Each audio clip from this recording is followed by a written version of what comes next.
శ్రీమతి సునీతా లక్ష్మణ్. అధ్యక్ష, మీరు మా సభాపతి అధ్యక్ష. మరి ఇక్కడ ఉన్నటువంటి సభ్యుల యొక్క హక్కులను కాపాడాల్సినటువంటి బాధ్యత మీ పైన ఉంది అధ్యక్ష.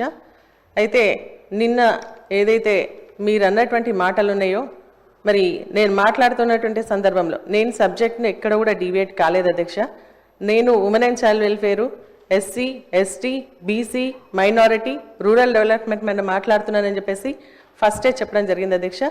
మార్నింగ్ నుంచి ఈవినింగ్ దాకా మేము వెయిట్ చేసినాం అధ్యక్ష. రాత్రి 8 గంటలకు నాకు టైం ఇచ్చినా కూడా ఓపికతో ఉండి మాట్లాడుతున్నటువంటి సందర్భంలో తొందరగా కంప్లీట్ చేయండి అని చెప్పేసి మీరు చెప్పి మైక్ కట్ చేసినప్పుడు మేమందరం కూడా, మా సభ్యులు మేమందరం కూడా ఒక 2 నిమిషాలు ఇవ్వండి అధ్యక్ష అంటే, మీరు మాట్లాడినటువంటి మాటలు ఏవైతే ఉన్నాయో నాకే వినబడట్లేదు, నాకే వినబుద్ధి అవ్వట్లేదు, వీళ్ళందరూ ఎట్లా వింటున్నారో అని చెప్పేసి అనడం నిజంగా కూడా చాలా బాధ వేసింది అధ్యక్ష.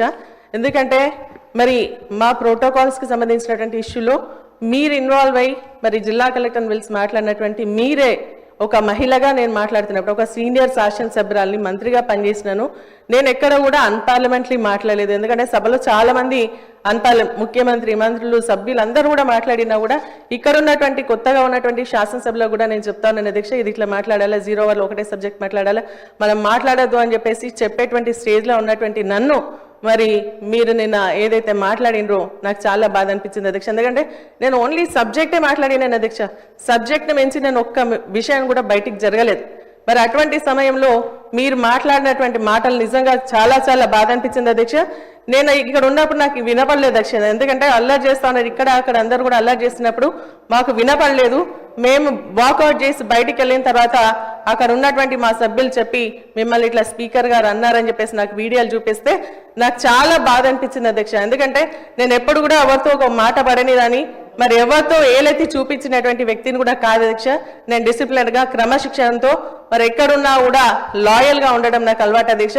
కానీ మీరు నేను తప్పేం మాట్లాడిన అధ్యక్ష, మరి మీకు ఎందుకు వినబడేది కాలేదు నాకు అర్థం కాలేదు. ఇక్కడ నేను ఉన్నది మరి నా ప్రజలు, నియోజకవర్గానికి సంబంధించినటువంటి ప్రజలు నాకు పార్టీ అవకాశం ఇస్తే గెలిచి ఇక్కడ వచ్చినాను అధ్యక్ష.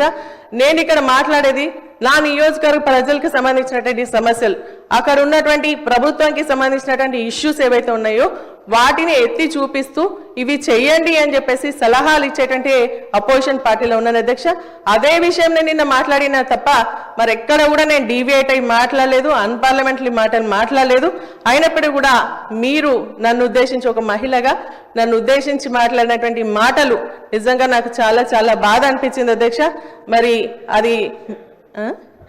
అది మీకు మంచి అనిపిస్తే మీరు రికార్డులో ఉంచండి అధ్యక్ష, లేదు అంటే మరి దాన్ని విత్డ్రా చేసుకోవాల్సిందిగా నేను కోరుతాను. ఎందుకంటే సభాపతిగా మా హక్కులు కాపాడాల్సినటువంటి బాధ్యత మీది. ఒకవేళ మేము మాట్లాడుతూ ఉంటాం, ఎందుకంటే ప్రజల మెప్పు కోసం మాట్లాడతాం, మరి అటు ప్రజలకు సంబంధించినటువంటి ఇష్యూస్ మాట్లాడతాం, అధికార పక్షకు సంబంధించినటువంటి మరి వాళ్ళకి నచ్చకపోతే వాళ్ళు చెప్పాలి అధ్యక్ష. నేను మాట్లాడేది బాగాలేదు అని చెప్పేసి వాళ్ళు చెప్పాలి. కానీ ఈ సభ మనందరిది అధ్యక్ష. మరి మేము మాట్లాడేటప్పుడు మీరు మాకు అవకాశం ఇస్తారు.